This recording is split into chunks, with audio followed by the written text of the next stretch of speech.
Ce serait dommage quand même que Nicolas Sarkozy soit obligé de faire passer un projet de loi avec la totalité des voix de gauche et une division à droite. Ça me paraît vraiment pas sage, mais je fais confiance à Nicolas Sarkozy, je fais confiance également à François Fillon pour se rendre compte. Et à Jean-François Copé aussi, et à Jean-François Copé. On fait confiance à beaucoup de monde. Non, mais pour qu'ils se rendent compte que c'est un texte qui est inutile et qui est dangereux. Et Christine Boutin, le ministre, l'a dit. Oui. Enfin, je veux pas la mettre du logement. Je veux pas la mettre en difficulté, ni la mettre en péril, même si je suis effectivement sur de nombreux sujets très proches d'elle.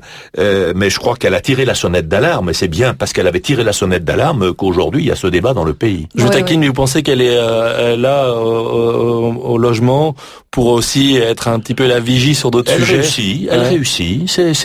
Elle réussit, si vous voulez, elle réussit. C'est pas si mal que ça. Elle réussit. C'est une personne, si vous voulez, d'une très grande qualité. Sœur Anne, sœur Christine, ne vois-tu rien venir au loin? Elle surveille un peu tout ce que j'ai travaillé beaucoup, moi, quand elle était députée avec Christine Boutin, qui était vice-présidente du groupe France-Vatican, du groupe de spiritualité, exactement.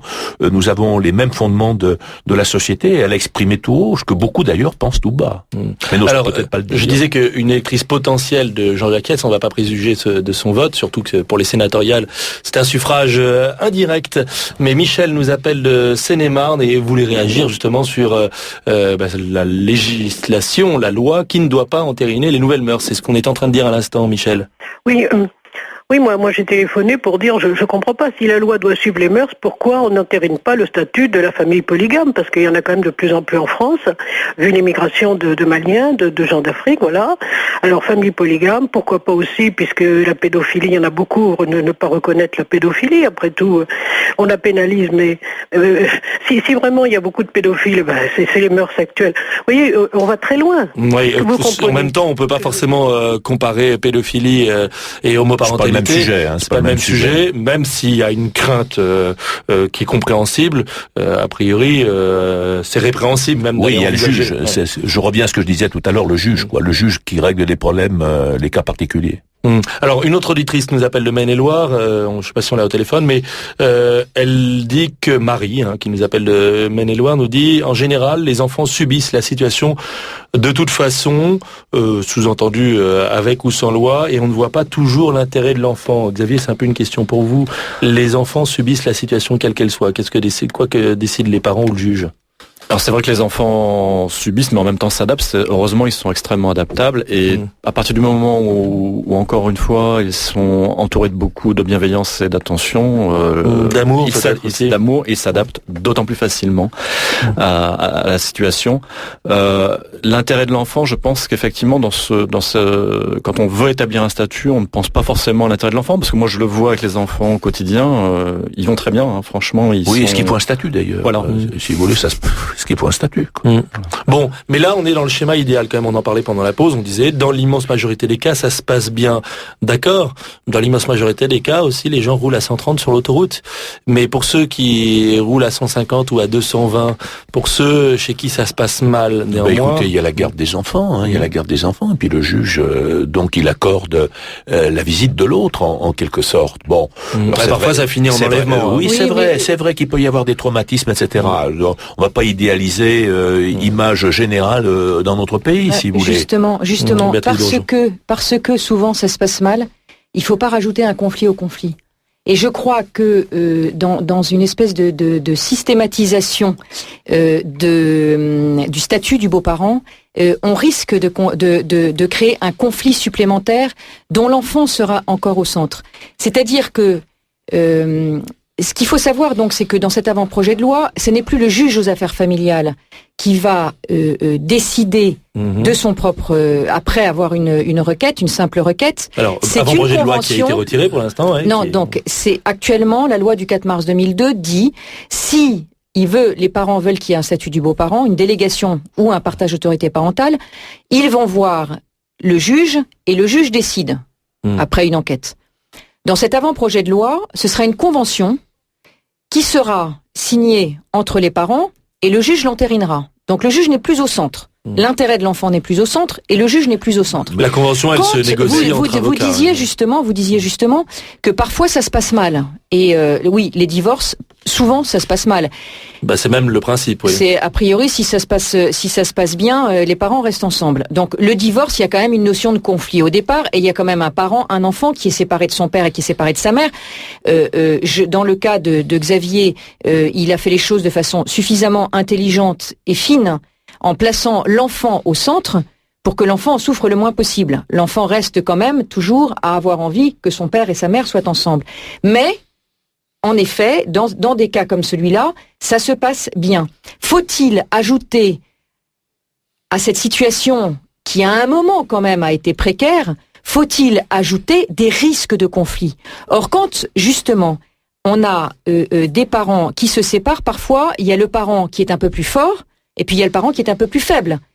Alors comment est-ce qu'on va s'assurer que cette convention a été librement décidée entre les deux parents? Et équilibrée. Est-ce que le juge aux affaires familiales risque, et d'ailleurs il y a un certain nombre de juges aux affaires familiales qui se sont inquiétés de cette loi en disant on est en train de créer une usine à gaz, si tout d'un coup le deuxième parent qui a signé dit mais non, en fait j'étais pas libre de signer, il y a eu une pression du couple et moi de l'autre parent et moi j'ai pas été libre, qu'est-ce qu'on fait? Qu'est-ce qu'on fait pour cette convention? Est-ce qu'on enlève la délégation d'autorité parentale ou le partage d'autorité parentale? Donc, en fait, ce qu'il faut voir, c'est pas juste une convention dans un couple idéal, dans une famille recomposée idéale entre guillemets, que tout d'un coup, tout le monde va être content, qu'on va signer cette convention et que tout va bien se passer. C'est pas comme ça la réalité des faits. Donc, quand on nous dit il faut être pragmatique, quelle est la réalité? Ce sont des familles recomposées. Oui, la réalité c'est ça. Mais quelle est la réalité des divorces et des séparations? C'est que bien souvent, il y a deux parties qui ne s'entendent pas nécessairement bien. Alors comment va être signée cette convention et comment va être rompue cette convention? Et si jamais vous avez séparation, recomposition, séparation, recomposition, on va enlever la délégation parentale, on va la remettre, on va la réenlever, on va en remettre une autre. Il faut être pragmatique, justement. Il y a pas très longtemps, un news magazine plutôt classé à gauche, le Nouvel Observateur, pour ne pas le citer, revenait sur, on va dire, cette utopie de ces 10 dernières années qui présentait les familles recomposées comme étant des familles où tout allait bien, où tout était rose. Et puis, ils ont fait tout un dossier disant, non, souvent, je subis de devoir m'occuper des enfants de l'autre alors que je m'occupe pas de mes propres enfants. Je subis sa violence. Ces familles recomposées sont aussi parfois des familles où ça se passe pas si bien que ça. Tout à fait, non, mais effectivement, donc pas de l'heure, hein, il peut y avoir quelques difficultés, si vous voulez, mais l'intérêt de l'enfant, j'insiste, si vous voulez, de pouvoir garder des liens avec les deux parents de naissance. Et encore une fois, madame, vous avez souvent évoqué la loi du 4 mars 2002. Qu'est-ce qu'elle dit en l'état actuel du droit, s'il y a problème?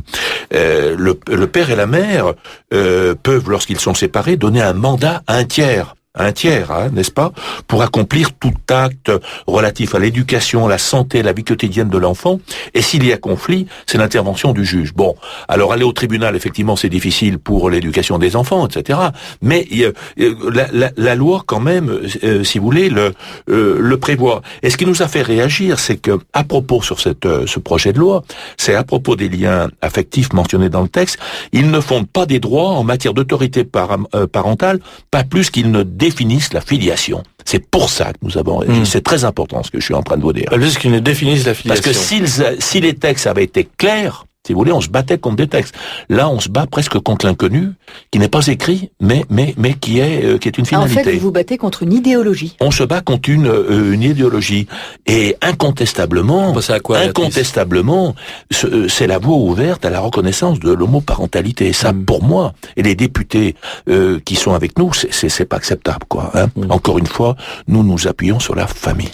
Alors nous, on a été, j'ai été confronté très récemment dans une radio à Philippe Castel, qui est le porte-parole de l'inter-LGBT, qui est l'inter-associative lesbienne, bi, gay et trans, qui m'a dit, nous sommes allés dans des cabinets ministériels, celui de Nadine Morano en particulier, et nous avons obtenu 2 choses qui nous satisfont dans l'avant-projet de loi, même si cet avant-projet de loi est loin d'être suffisant, je le cite, nous avons obtenu 2 choses.